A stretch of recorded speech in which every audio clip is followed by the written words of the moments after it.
ቅዱስ ጳውሎስ እንዳለው በዚህ ህይወት ብቻ ክርስቶስን ተስፋ ያደረግን ከሆነ እንዴት ምስኪኖች ነን እኮ ነው የሚለው። እናንተ ክርስቲያኖች እኛ ለምድር ብቻ ነን፣ በቃ ለዚህ ህይወት ብቻ ነን። እኛ ይሄን ብቻ ተስፋ አርጋችሁ እንባችሁ ከፈሰሰም ሰው ጥሎኛል፣ ዓለም እንዲና እንዲ አድርጎብኛል እያላችሁ አታላዝኑ አደራችሁ። ጌታ ሆይ አንተ ከኔ ፊትህን ለምን ትሰውራለህ እያላችሁ ብቻ አልቅሱ። እግዚአብሔር ፊቱን ከናንተ ካደረገ እመኑኝ ፍጻሜያችሁ ያምራል። እግዚአብሔር እንደማይሰራብን ለምን ታደርጉታላችሁ? እግዚአብሔር እንደዚህ ነው የሚሰራው። በተናቀው በመናም ዓለምን ያስደነቀው ንግግር አዋቂ በሆኑት በሶፊስቶች ይመስላችኋል? አይደለም። እግዚአብሔር ዓለምን ያስደነቀው ኮልታፎችና ንግግር በማያውቁ ሐዋርያት እኮ ነው። ለምንድን ነው ራስን የምትንቀው? ዛሬ ዛሬ ነው በቃ። ነገ ደግሞ ህይወት ሌላ ናት። ከልጅ ማሳደግ በላይ ከትዳር በላይ እመኑኝ ለየትኛውም ዘመን የተጣልን ብንሆን እግዚአብሔር ከኛ ጋር ከሆነ የምናበራበት ቀን ይመጣል። ከምድር ሥራ በላይ አምልኮተ እግዚአብሔር ነው ዓላማችን። እግዚአብሔርን ደስ እያሰኙ መኖር ነው ስራችን።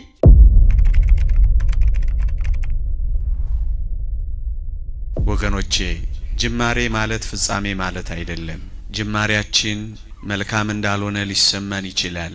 እሱ ግን ፍጻሜያችን ነው ማለት አይደለም። ጅማሬያችን በጣም ደስ የማያሰኝ ሊሆን ይችላል። ይሄ ደስ የማያሰኝ ጅማሬያችን እንደዚህ እንደሆነ ይጠናቀቃል ማለት ግን አይደለም። ለዚህ ነው የነገሩን ፍጻሜ በትዕግስት እንድንጠብቀው የሚያስፈልገው ወገኖቼ። በቅዱሳት መጻሕፍት በእግዚአብሔርም ጥልቅ አሰራር እንደ ጅማሬው አያበቃም።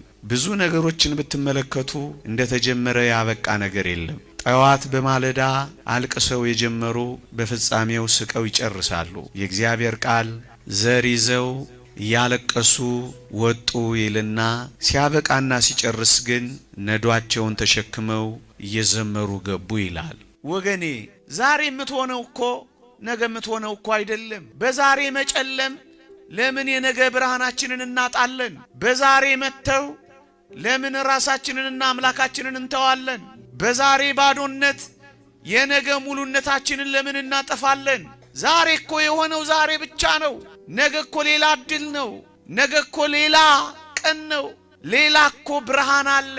ትንሽ ፈቀቅ ስትል ሌላ ህይወት አለ። አዎ ብዙዎች እንዲህ በትዳር አጋራቸው ተገፍትረው ህይወታቸውን ያጨለሙ ስንት ናቸው? ተበሳይተው ወንጀል የፈጸሙ ስንት ናቸው? ተበሳይተው ሱሰኛ የሆኑ ስንት ናቸው? ነገር ያበቃ መስሏቸው ወንጀል የፈጸሙ ስንት ናቸው? ካቴና ያጠለቁ ስንት ናቸው? ለምንድን ነው ቅጽበታዊው የሆነው የዛሬው መገለባበጥ ዘላለሙን የሚገለባብጥብህ? ወገኔ ዛሬ ዛሬ ነው በቃ። ነገ ደግሞ ህይወት ሌላ ናት። ብዙ ሰው ወንጅሎ ይሆናል። ብዙ ሰው ፊትን አዙሮብህ ይሆናል። አለኝ ያልከው ክዶ ይሆናል። ግን ለምንድን ነው አልጠቅምም ብለህ አንተ ደግሞ ለራስህ የምትነግረው? ለምንድን ነው አንተ እንደማትጠቅም ማሰብ የጀመርከው? አንድ ሰው ነው እኮ በር ይዘጋብህ። ብዙዎች እኮ በር ሊከፍቱልህ ይችላሉ።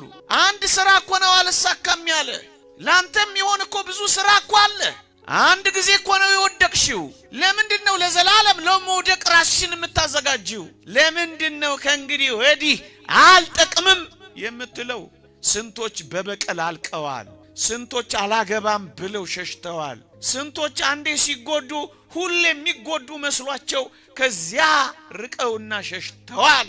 ይሄ እኮ ነው ተመልከቱ። የነገሩ ጅማሬ የሁሉም ነገር ማብቂያና መፈጸሚያ እንዳይመስላችሁ። የነገሩ ፍጻሜ ሌላ ሊሆን ይችላል። ወገኖች ወጣቶች ዛሬ እንደማትጠቅሙ አደራችሁን እንዳትቆጥሩት። ዛሬ ያለው እንደዚህ አይደለም የሚያበቃው። እንደተወረወርኩ አልቀርም፣ እንደተዘጋብኝም አይቀርም፣ እንደተተውኩም አልቀርም፣ እንዳቀረቀርኩም አልቀርም፣ ዝቅ እንዳልኩም አልቀርም፣ ብቸኛ እንደሆንኩም አልቀርም። አምላኬ እግዚአብሔር አለልኝ።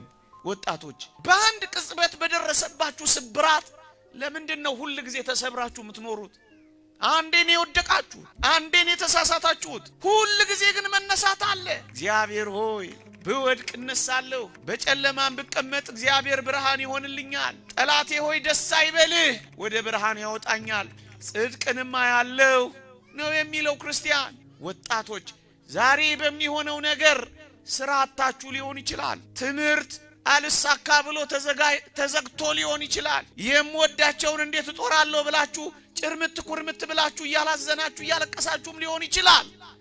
እኔ ያልጠቀስኩት ብዙ ፈተና ሊኖራችሁ ይችላል። ይሄ ማለት ግን የነገ ህይወታችሁ ነው ማለት ግን አይደለም። ይሄ ማለት ግን ለዘላለም የተቆረጠላችሁ ህይወት ነው ማለት ግን አይደለም። በዚህ ቅጽበት ይልቅ ወደ እግዚአብሔር ጸጋ ይልቅ ወደ እግዚአብሔር ምስጢር ነው እንጂ መድረስ ያለባችሁ ልሙት በቃ ለምን ትላላችሁ? ገና በልጅነታችሁ በጀመረው ነገር የበስተርጅና ዘመናችሁንም ለምን ታበላሻላችሁ? የነገር ፍጻሜ ሌላ ሊሆን ይችላል። ደግሞም ይሆናል ከእግዚአብሔር ጋር ከሆነ ቢያንስ በህይወታችሁ እግዚአብሔር ያደረገላችሁን ካሰባችሁ ነጋችሁ ብሩህ እንደሚሆን ታምናላችሁ። ምክንያቱም እግዚአብሔር ከኔ ጋር ነው ትላላችሁ። አብሮኝ ይወጣል፣ አብሮኝ ይገባል፣ እኔ ካንተ ጋር እሄዳለሁ አሳርፍህም አለው ብሎኛል ትላላችሁ። ምእመናን የህይወታችሁ ቁጥር አንድ ዓላማ ምንድነው? ወገኖቼ የምድራችን ህልም ምንድነው? እዚህ የመኖራችን ዋና ዓላማ እኮ እግዚአብሔርን ደስ ማሰኘትና ማክበር እኮ ነው። ሌላ ምን ህልም አለ? ሌላ ምን ዓላማ አለ? ሌላ ምን ጉዞ አለ? ቅድሚያ የምትሰጡት ምንድነው? ወገኖቼ የህይወታችሁ ቅድሚያውን የሚወስደው ልዑል እግዚአብሔር ነው። በልባችሁ የተከላችሁት መስቀሉ ነው። ከእግዚአብሔር ጋር መኖር ነው። ዓላማችሁ ምንድነው? ክርስቲያኖች የዚህ ዓለም የመኖራችን ዓላማ እኮ እግዚአብሔር ነው። ሌላ ምን ዓላማ አለን? ከልጅ ማሳደግ በላይ ከትዳር በላይ ከምድር ሥራ በላይ አምልኮተ እግዚአብሔር ነው ዓላማችን። እግዚአብሔርን ደስ እያሰኙ መኖር ነው ስራችን። እስከ መቼ ድረስ ነው እግዚአብሔርን የምትፈልጉት? በልጅነትም በስተርጅናም በድህነትም በባለጠግነትም በረኝነትም በንግስናም በማግኘትም በማጣትም እግዚአብሔርን በመከራም በደስታም አምላኬ ነው ትላላችሁ። ዛሬ በሆነው ነገር አትበሳጭ። ዛሬ በሆነው ነገር አትድከም። ዛሬ በሚፈጠሩት ነገሮች እንደማንጠቅም አንቁጠር።